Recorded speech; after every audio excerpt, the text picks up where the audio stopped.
Hey, hey, Crystal and Currents. Welcome, everybody. Let me know when you pop in. Say hello. Let me know how we're all feeling. I know the energy can be kind of chaotic feeling with any full moon, let alone when there is an eclipse on top of that full moon. Give me just a moment to make sure we are up and running, but I believe we are. Tonight I want to talk about probably a fairly controversial topic of should you or shouldn't you charge your crystals in eclipse energy. So I want you just to ponder for a moment. Do you think that the universe would provide us with energies that we should duck and cover and essentially hide from until they pass? So ponder that just for a moment. Do you think they would provide us with those energies that we should hide from and essentially do nothing in? And by do nothing, possibly, does that lead to stagnation? Drop in the chat, what do you think? Do you think there are truly those energies that we should do nothing with? We should literally just hide from them and just kind of hunker down and wait for them to pass? Let me know in the chat what you think. It's fairly controversial. It's something that I see tons and tons of posts about. Not, charging crystals, kind of chaotic energy, everything's going awry, weird energy, anxiety can come up, depression can come up, all of those things. But I don't really see somebody talk about why. Why should we do nothing? And what does that mean, do nothing? What does that energy send for us, honestly? What does it do? For me, I like to dig into a little bit more of the how and why and what is an eclipse and what is the energy all about? Shannon, I love that. Oh my, are we wasting beautiful energy? Good question, right? Are we? Think about how many times there is a full moon or an eclipse, full moon less so, but an eclipse or Mercury retrograde. How many times does that happen? And when you add up all of that time and then you add in the shadow periods and the 3 days before, 3 days after, all of these rules that someone made, we're wasting about 6 months, 6 to 7 months of doing nothing. How much more stagnation, in my opinion, can be created than by sitting in that of hunker down and just wait for it to pass? It's chaotic, don't make any definitive decisions, do nothing with it. I'm not interested in wasting 6 to 7 months of my life every single year, so I think it's more important to tap into what is an eclipse? What is that all about? Like, we've talked a million times about Mercury retrograde and how I feel about that. This is probably the first time you're seeing me talk about an eclipse, though. Chelsea commented with us, no, but I think I don't have the courage to charge anything during these times. Well, here's what I say about that. What is the worst that can happen? There's a full moon again in 28 days. So you're going to have to wait 28 days to charge it in new energy if you don't like what the eclipse gave you? Okay, I'll wait 28 days. Lessons learned. But how do you know if you don't try something? How do you know if you don't explore?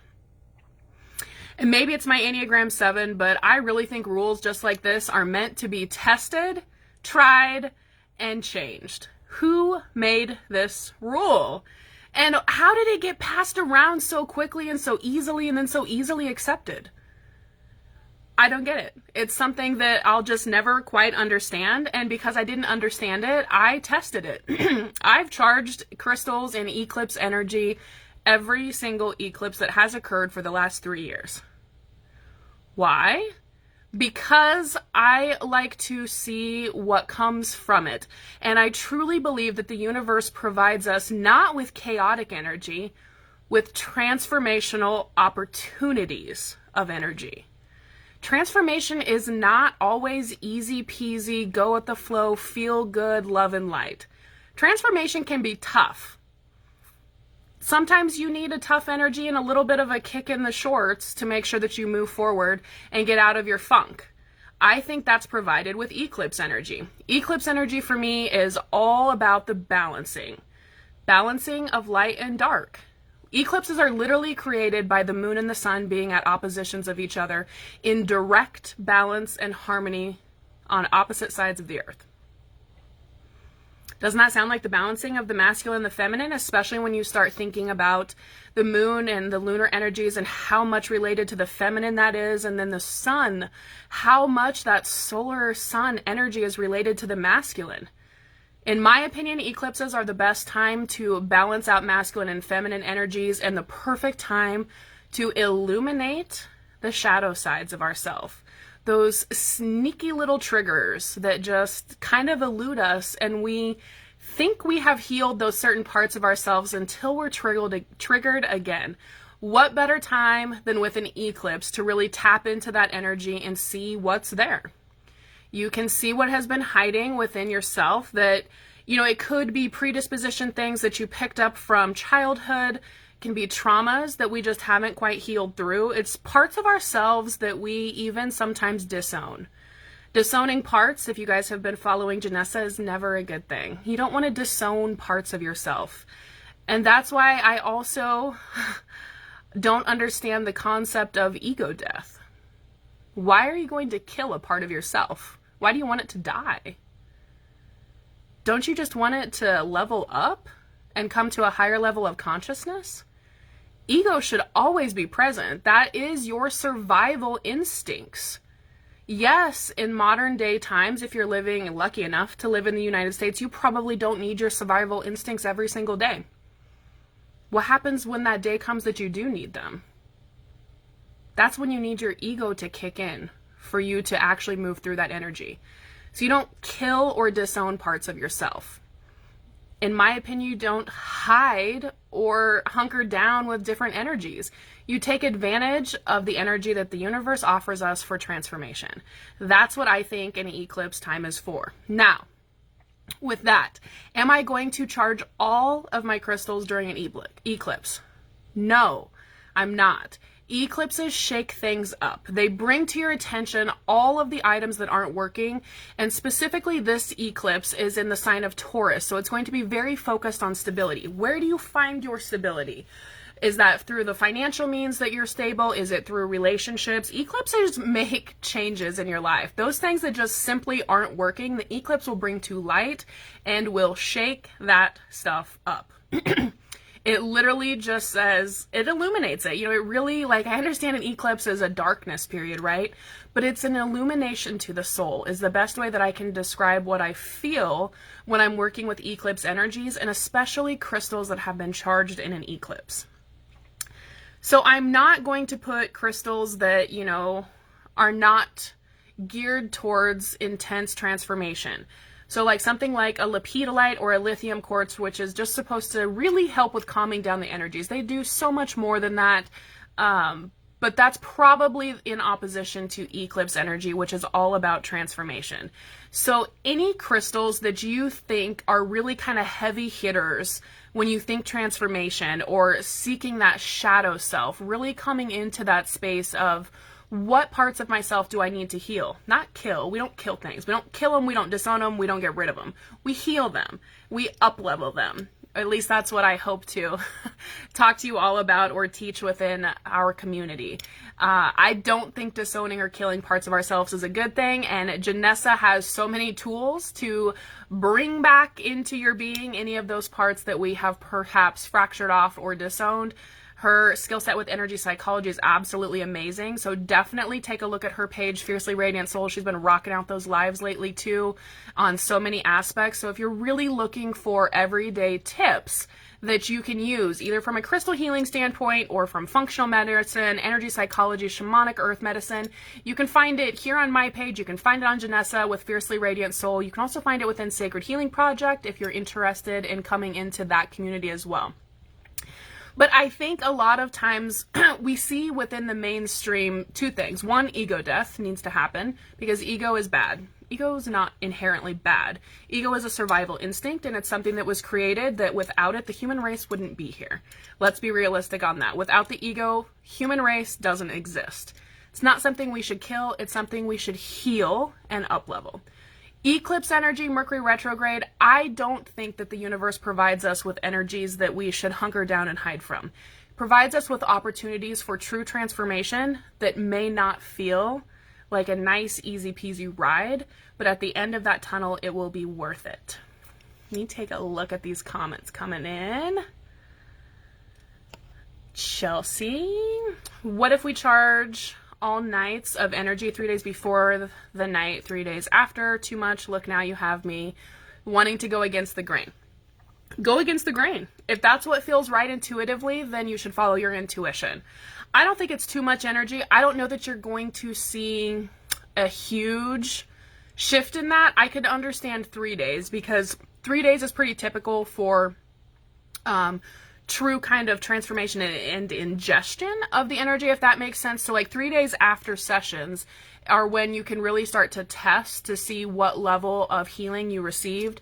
So I could buy into the 3-day concept, you know, that it would take on more of the energy. I've honestly never done it for 3 days. I do it for one night, and that's how I move through that. Now, if you do it for 3 days, Chelsea, there are crystals that you don't want to have out during the sun energy, or the sun in general, because it will bleed them out. So you'll want to make sure you're kind of paying attention to that, or bringing them in once the sun rises, so to speak. Now, I could see the aspect of using something to charge in the eclipse energy, and then also keeping the sun energy for that 24-hour period of time, because you would really get the balancing of the yin and yang between that. So something like the harmonizers, which is one that I was going to show you, because for me, when you have eclipses, it very much is about solar and lunar energy all coming together to really kind of give you that overarching transformation that comes in from all aspects. Harmonizers will be fine. These guys are the shungite and the soapstone. Harmonizers will be fine to have out during sun or the solar energy too. So definitely that would be one. The quartz, like clear quartz, is one I'll talk about a little bit later. Even the Herkimer diamonds could come into that. Some of the like hypersthene can be out there, the black kyanite. I'll get into them and we can go over that as well in the chat. But while you guys are on, drop in the chat if you have any crystals that you're thinking about putting out tonight, the names if you know them, and I'll be happy to say yay or nay in my opinion. But I always say, take what resonates with you and leave the rest. If I say don't use this crystal with eclipse energy, but your intuition says do it, do it. The worst that can happen is you don't like the energy from the eclipse within that crystal, and 28 days later you put it out at a different full moon, you cleanse it ahead of it, you charge it in that new full moon energy, and poof, eclipse energy gone. So, I mean, what are you out? 28 days? Sounds like worth testing that, in my opinion. Shannon, we just had a conversation about why ego comes off as negative. Yeah, we did just have that conversation. It's one of those that I honestly just kind of shake my head whenever I hear it. I can't grasp the concept. But if anyone has a different opinion on that, I would love to tap into that energy too and see where you guys are coming from. So if you think ego death is something that should happen, drop in the chat why. I would love to know why. Because I haven't been able to wrap my head around, and I love people who have tested that theory as well, and I love opposing points of view. So definitely drop that in the chat. So drop in the chat any crystals that you're thinking about putting out tonight, and I will say yay or nay. Even if you're watching on replay, do the same, because I'm not sure how long this will go. Just depends on how many questions we have come in. Faden quartz and aragonite, do it. Both of them. Love it. Chelsea, I need to know more about harmonizers, both shungite, one selenite. So harmonizers come in a million different concepts. The point of a harmonizer is to balance yin and yang energy and really cleanse and purify the body from a harmony standpoint. So they come in different stones.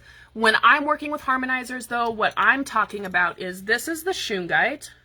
This is the shungite harmonizer, and this is technically soapstone. Now there is garnet in my soapstone as well, but that's a little bit fancier one. So these are the harmonizers I'm talking about, Chelsea, are the shungite with the soapstones. There's one of each. One represents the yin, one represents the yang, and I should probably do a whole live on how to work with harmonizers because they are super transformational all on their own. I have seen selenite with shungite. I could see how that would work too. Be careful with the selenite just because it's fragile, so if it could get wet, that could be a problem if you're going to put it out. So just take a look at that a little bit. I know that they make them in Numite as well. So definitely Numite is another one, but honestly, harmonizers I have seen come in all the different things. So many different materials even that I can't name. But yeah, I think that would be a good live for you guys just to kind of see how I work with them and what they do and all of the science behind them, because I could spend an hour talking about just harmonizers for sure. And I think you had some crystals. Let me just scroll back up, make sure I'm seeing them. I think I have one that looks like selenite that helps release childhood trauma. Kunzite maybe. I immediately thought to charge that. Kunzite for me is a very mellow. There's a high lithium content in Kunzite, so it's one of those that really helps tone down like anxiety, depression. You guys know I'm not a medical doctor, so this is all metaphysical advice. Always seek advice from your medical practitioners to ensure all holistic healings are safe for you. There, that's out of the way. Kunzite for me is probably one I would not put out. Kunzite is really meant to kind of release a lot of the anxiety that's attached to a lot of things, but also bring in the higher communications and the guidances. For me, the Eclipse energy is more about internal work, shadow work, more so than it is communicating with spirit guides. For me, I don't know that I would want a Eclipse energy in spirit guide communication crystals per se, but if you're willing to try it, I'm willing to hear what results you have from that. And actually, I have plenty of Kunzite, so I'll put one out and let you know, Chelsea, what I think. But that's not one that I would immediately go to. Joni's got various quartzes out. Yeah, I don't see an issue with quartzes at all in Eclipse energy, especially when we're talking things like smoky quartz, amethyst, citrine, the fadens, even the clear quartzes. I would just preface that with, if you intend to use those quartzes for something other than internal transformation of that shadow self or those triggers, then I would want to probably have a backup quartz to work with as well. Because something like a citrine that I use for energy enhancement, I would not want to use that with Eclipse energy, because the Eclipse energy, while it increases energy, it's really going to focus on my solar plexus and the things I need to get rid of or heal. When you add in that Eclipse energy of really going internal with that, you're not going to get the energetic boost, like physical energetic boost. You're going to get the energetic cleansing of the solar plexus, which means all things toxic in must come out. I think you get my drift. So be careful with that one. I think Janessa popped in here. Great points packed in here. Leverage the energies to support your being in each cycle of your journey, and we can't be whole without ego. Balance is key. Boom. Janessa Finley in the house, just mic dropped for us. Exactly. You and I are in the same frequency for sure on that one. Tourmaline, yeah, I would say Tourmaline's fine, but not one that you are going to work with to really ground you. Eclipse energy is transformational. It's not going to be grounding. So if you're looking to ground with that same Tourmaline, don't do it. Use that Tourmaline, though, to figure out what within your root chakra needs to be healed, because there's probably trauma or things like that within the root from childhood specifically. So like younger days, if you guys have watched that Within Sacred Healing Project, the childhood development, take a look at that series and you'll kind of get a better idea of what age range is. So when the trauma happened to you, on whether this would be good Eclipse energy. I love Eclipse energy in crystals that I'm going to be working childhood trauma or reparenting the inner parents. All of that releasing of trauma, I love Eclipse energy in crystals for that. And spoiler alert, I always have crystals in my arsenal that have been charged with Eclipse energy that I have at my disposal to use in both on myself and within client sessions, because they pack such a higher vibrational punch to get rid of that energy. So when we're working genetic issues, I guarantee you I am using at least one crystal that has been charged with Eclipse energy, because there's parts of that genetic lineage that we quite honestly need to peel out and heal. Eclipse energy is amazing for genetic healing or ancestral healing, anything like that that we're doing. If we're talking past life healing, I love Eclipse crystals for that. Shannon, big pink tourmaline. Yes, big pink tourmaline would be great, but it's going to cleanse out the parts within your heart chakra and probably your sacral and root as well that need healing. So if you feel really calm when you're working with that pink tourmaline and you want to continue feeling that calm rather than having to acknowledge the pieces that are within those layers that need to be cleansed out, don't do it. But if you want to see the truth behind those layers and start working with that energy to peel it out and truly heal it, then do it. So that is, I guess, the caveat to all of these is, do you want to do work with your crystals and peel out the things that you've been ignoring? Do you want to see the issues you have been ignoring? Or do you want to kind of more passively heal out the issues going on, like healing of the heart in a more gentle way? You don't want eclipse energy in that. But if you really kind of want to just give it to me straight talk me. If you want that, eclipse energy, yes.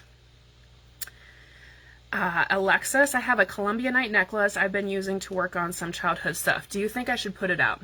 I wouldn't. I'll tell you why. For me, the tektites are even the pseudo-tektites, because I want to say Columbianite is actually a pseudo-tektite, but I'd have to look to confirm that. Tektites are already kind of punch you in the face energy. So unless you feel like, I guess, how do you feel with Moldavite? If you feel fine with Moldavite and you feel like you can handle a Moldavite times 10, try it. What's the worst that's going to happen? 28 days later, you charge it in a different full moon and cleanse that baby out. No more eclipse energy. I think you're going to experience a really intense tektite, though, if you put that out in eclipse energy. I wouldn't recommend that for most people. So try it if you want to, but I think it's going to pack a pretty heavy punch. So you kind of need to be prepared for what that looks like. And that's one thing with crystals, you know, when they do have that high vibrational energy and it's amplified, there are physical symptoms that can come in with that transformation and healing to where you need to decide if you really want to go that route or if you want to take a little bit more time and take a gentler approach. I would probably stay away from putting any tektites, including the pseudo-tektites, out in eclipse energy just because of how punchy they are anyways, energetically. And, you know, if the Moldavite doesn't affect you, Alexis, then try it. Worst case scenario, you don't work with it for 28 days. See it. See what happens. I would love to know what happens, though. Let's see. Did I see another one come in here, question-wise? That might be... Oh, my phone is not scrolling. Gonna keep a Tourmaline charged with the eclipse energy for later, for when I'm ready. Yeah, great idea.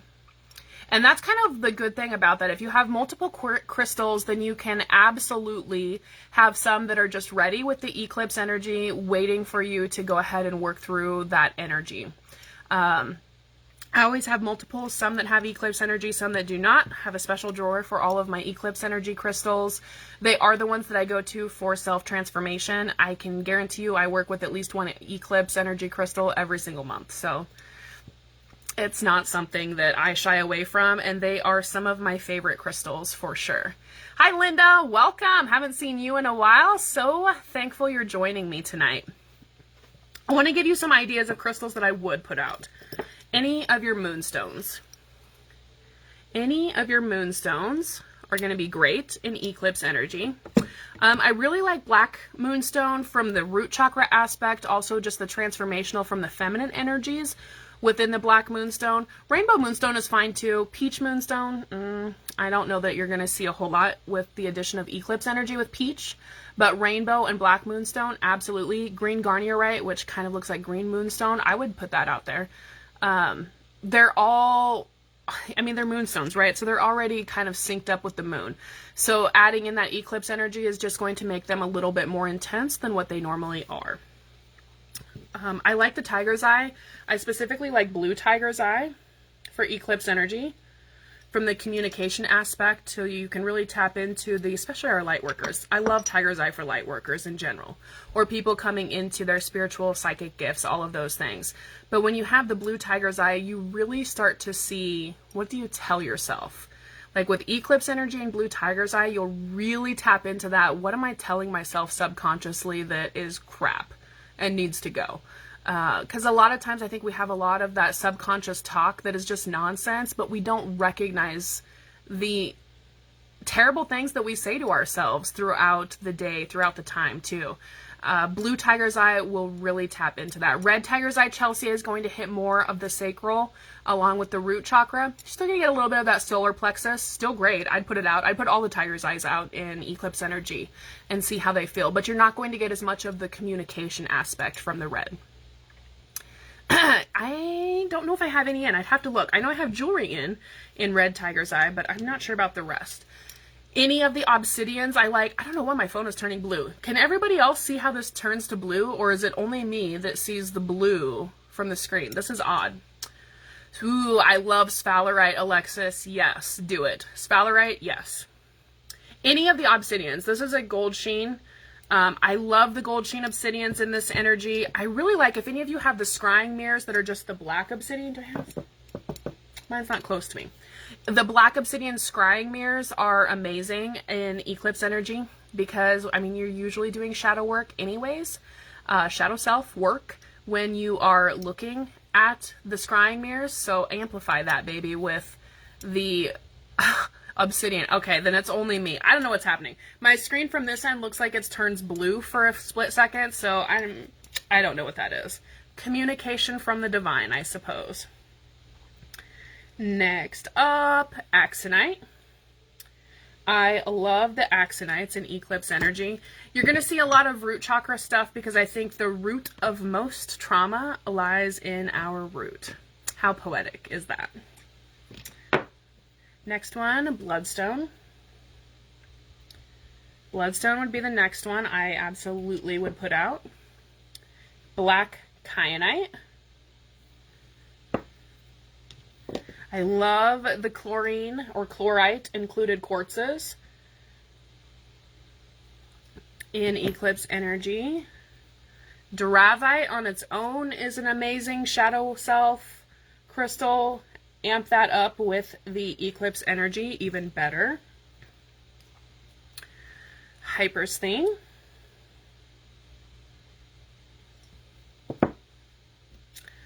The Prophecy Stones would be amazing. Lots of self-discovery with Prophecy Stones on their own. So when you're talking Eclipse Energy, you're just going to see a whole lot more than what you normally do with the crystals. Wolfenite.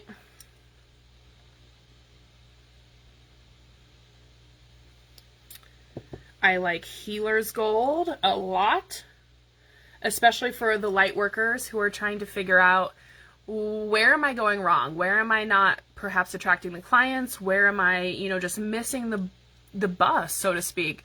What do I need to do within myself, within my own light work, my soul mission? I love the Healer's Gold for that aspect. So when you tap into that Eclipse Energy with it, you really get a good look at the parts of you that you could improve from a light worker aspect and how to really come more into service for the community too. So I love that in Eclipse Energy. How would Hypersthene do? Hypersthene is already very punch you in the face energy and illumination of what is going wrong. So it's already a really great shadow work crystal. So when you put it in Eclipse Energy just enhances the ability of the crystal to illuminate the parts that need to be healed. The trauma responses, the triggers that are still there, the parts of ourself that we ignore. It's really going to illuminate that. That's going to go for all of these. It's going to amplify that aspect of illuminating the parts that we need to heal. I also really love Healer's Gold Chelsea is pyrite and magnetite together. So if we look at this, I think you can see it from this one pretty good. So in the center is the pyrite, and then you see the dark rim on the outside. That is magnetite. So to be Healer's Gold, you have to have them both naturally growing together. Next up is Lapis. Lapis Lazuli. Brucite. Brucite is super cleansing, and remember, our solar plexus is so tapped into those upper chakras. So anytime you're trying to come into the clairs, the claircognizance, clairvoyance, all of the clairs, right? You really need to have a strong solar plexus because that's where that life force energy comes from. Even from a physical aspect, gut health, super crucial for the health of the rest of the body. So you have to have a strong solar plexus both in the physical here and now and the spiritual world. So when you're working with the Brucite that's in Eclipse Energy, it's going to really clean out that solar plexus and just get rid of all of the gunk and garbage that doesn't serve you. That's physical, that's emotional, spiritual, and etheric and unknown levels. So be ready for that if you're going to put that Brucite out in the Eclipse Energy. Next one.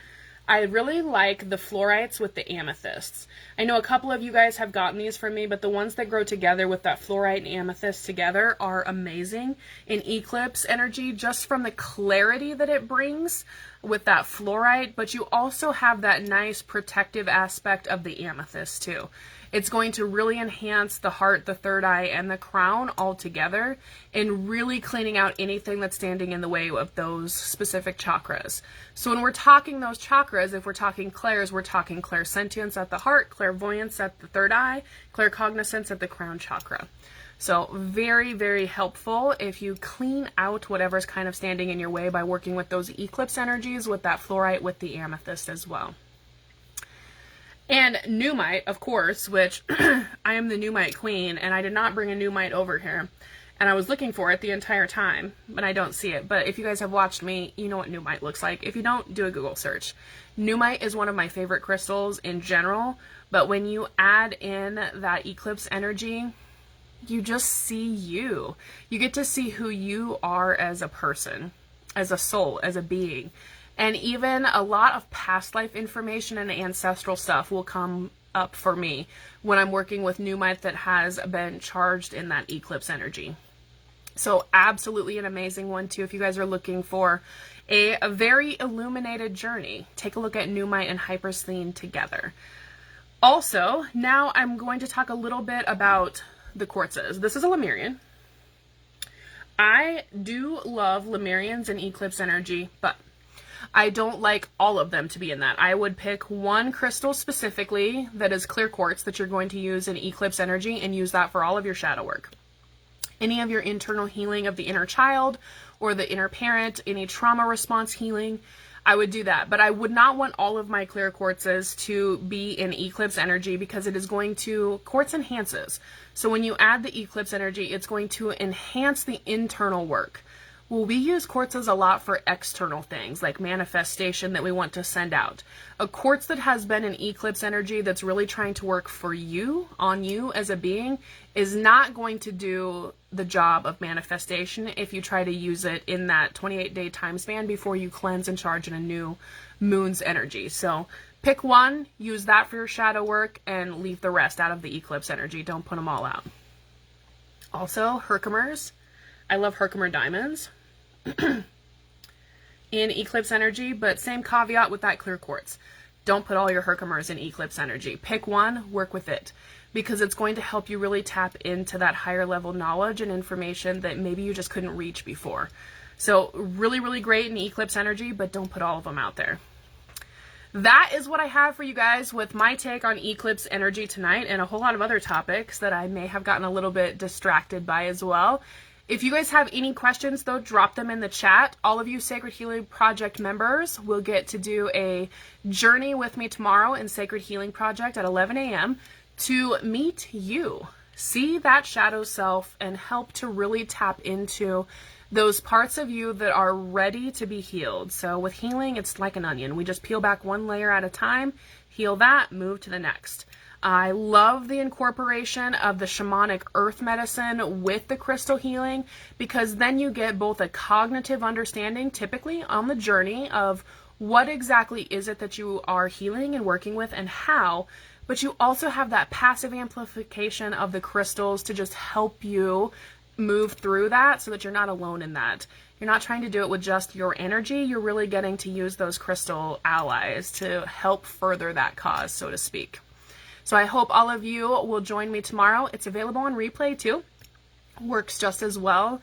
You don't have to be there live, but certainly going to be worth the time because you're going to tap into that eclipse energy that we're going to experience, which it happens here in the Northern Hemisphere if you're in that area. We should be able to see it here in Nebraska from about 1:15 to I believe it was like 4:35 a.m. Tonight / Friday morning, however you think about that.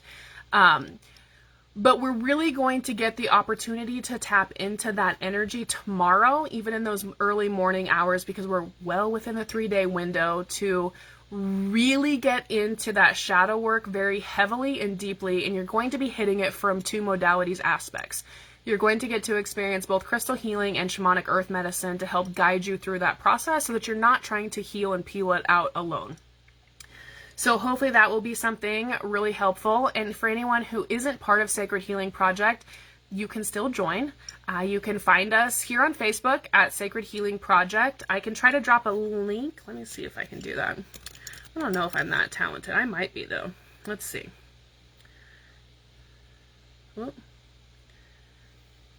So Sacred Healing Project, I think I did get that into the chat, so you should be able to get there.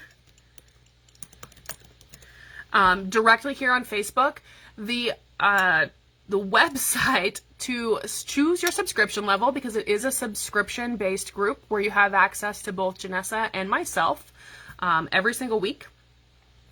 But if you would like to select a subscription level, you can do so at www.sacredhealingproject.com. They range from $11.11 per month all the way up to $55.55 per month. But with that high level, level 4, you do get a 30-minute session with myself or Janessa every single month.